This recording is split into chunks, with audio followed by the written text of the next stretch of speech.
Salam damai dan sejahtera di dalam nama Tuhan Yesus Kristus. Firman Tuhan yang kita baca dan renungkan pada hari ini dari Mazmur 94 ayat 16 sampai 23. Demikianlah firman Tuhan. Siapakah yang bangkit bagiku melawan orang-orang jahat? Siapakah yang tampil bagiku melawan orang-orang yang melakukan kejahatan? Jika bukan Tuhan yang menolong aku, nyaris aku diam di tempat sunyi. Ketika aku berpikir, kakiku goyang. Maka kasih setiamu ya Tuhan menyokong aku. Apabila bertambah banyak pikiran dalam batinku, penghiburanmu menyenangkan jiwaku. Masakan bersekutu dengan engkau takhta kebusukan, yang merancangkan bencana berdasarkan ketetapan? Mereka bersekongkol melawan jiwa orang benar, dan menyatakan fasik darah orang yang tidak bersalah. Tetapi Tuhan adalah kota bentengku, dan Allahku adalah gunung batu perlindunganku.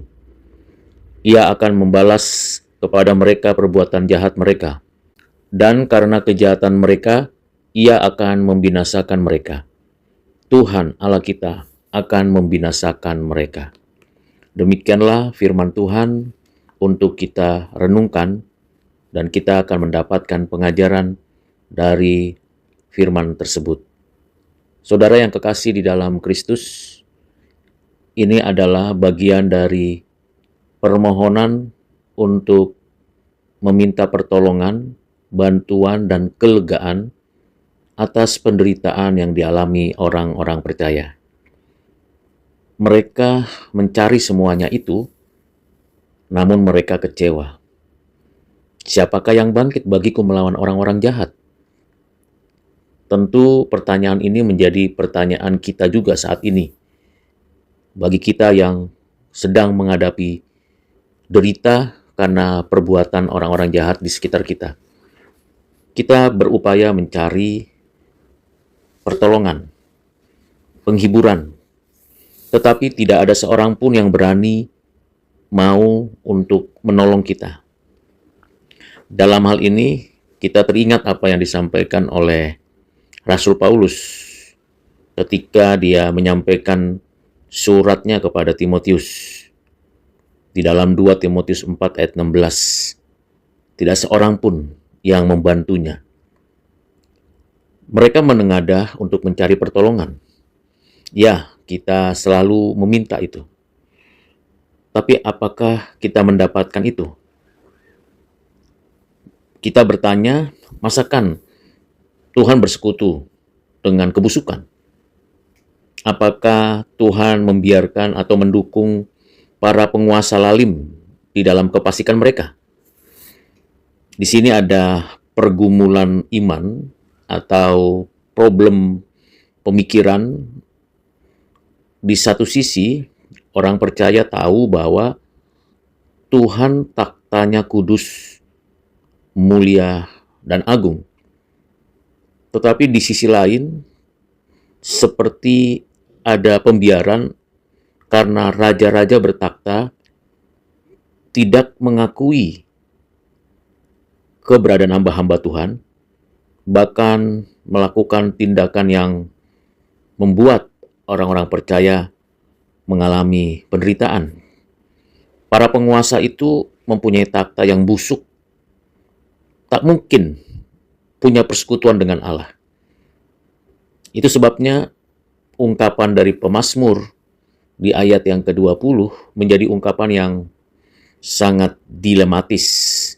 Masakan bersekutu dengan engkau takhta kebusukan? Ya, tidak mungkin. Tuhan bersekutu dengan kejahatan. Tuhan menghukum orang jahat, menyatakan keadilannya. Seakan-akan kita sedang berada di dalam kondisi buntu, tidak bisa menembus persoalan itu. Kita meminta supaya ada kelegaan dari pihak Tuhan untuk kita. Pada saat teman, saudara, orang terdekat menjauh dari kita, di dalam mereka Tuhan mendapati kita untuk kita tahu bahwa hanya ada satu sobat yang setia, dan kita menaruh kepercayaan kepadanya. Seperti yang Tuhan Yesus sampaikan kepada murid-muridnya, bahwa kita tidak hanya ditempatkan dalam relasi guru dan murid saja, atau ditempatkan pada status anak-anak Allah dan Bapa kepada Allah, tetapi di sini dalam Yohanes 15 ayat 16, bahkan di ayat-ayat sebelumnya diperjelas bahwa Tuhan Yesus menjadikan kita sebagai sahabatnya. Ini menjadikan penghiburan. Tentunya kita tahu bahwa bagian ini mendukung kita, menopang kita, agar kita memandang hanya kepada Tuhan saja, bukan kepada diri atau kondisi yang tersedia atau ada. Dan ketika kita mendapat penghiburan dari Tuhan, itulah yang menyenangkan jiwa kita. Penghiburan Tuhan tidak pernah terasa lebih menyenangkan selain saat Ia datang tepat pada waktunya untuk mendiamkan batin kita yang gelisah dan membuat pikiran kita tenang. Sementara penghiburan duniawi yang terjadi pada kondisi sekarang, kita tahu penghiburan itu kebanyakan adalah penghiburan palsu, penghiburan yang seperti kenikmatan yang sementara, yang mencekam, yang menyedihkan. Saudara yang kekasih di dalam Kristus, penghiburan Tuhan itu menjangkau jiwa dan memberikan damai sejahtera, bukan seperti penghiburan duniawi.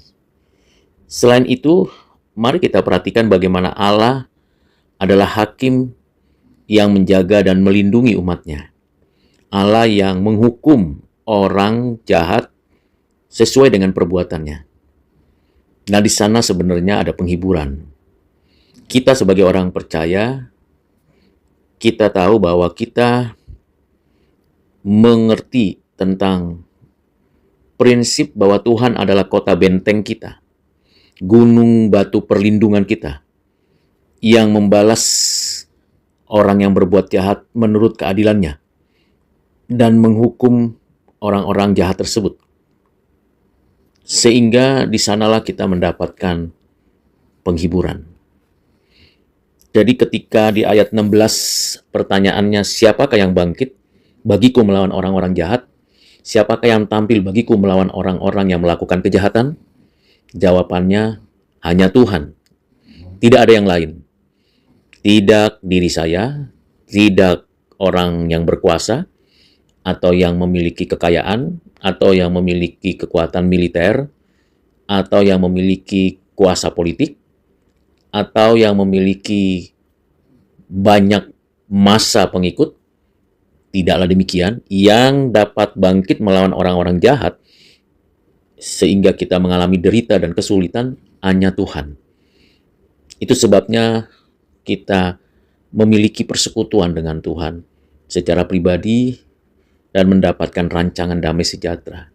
Disitulah penghiburan, sebab Tuhan adalah kota bentengku, Allahku adalah gunung batu perlindunganku. Jadi di dalam ayat 22 itu menjadi jawaban dari pertanyaan ayat 16 pada Mazmur 94. Marilah saudara yang kekasih di dalam Kristus, serahkanlah semua kegelisahan, kesulitan kita kepada Tuhan, seraya kita terus melakukan kebaikan dan kreatif berkarya untuk hal-hal yang baik bagi sesama. Tuhanlah yang memberikan kepada kita kekuatan untuk menjalani kehidupan di bumi yang penuh dengan kemunafikan dan tipu daya. Kiranya Tuhan menolong supaya kita tetap setia kepadanya dan kita tetap bersekutu dengannya di dalam kasih dan kebenarannya. Tuhan Yesus memberkati saudara sekalian. Amin.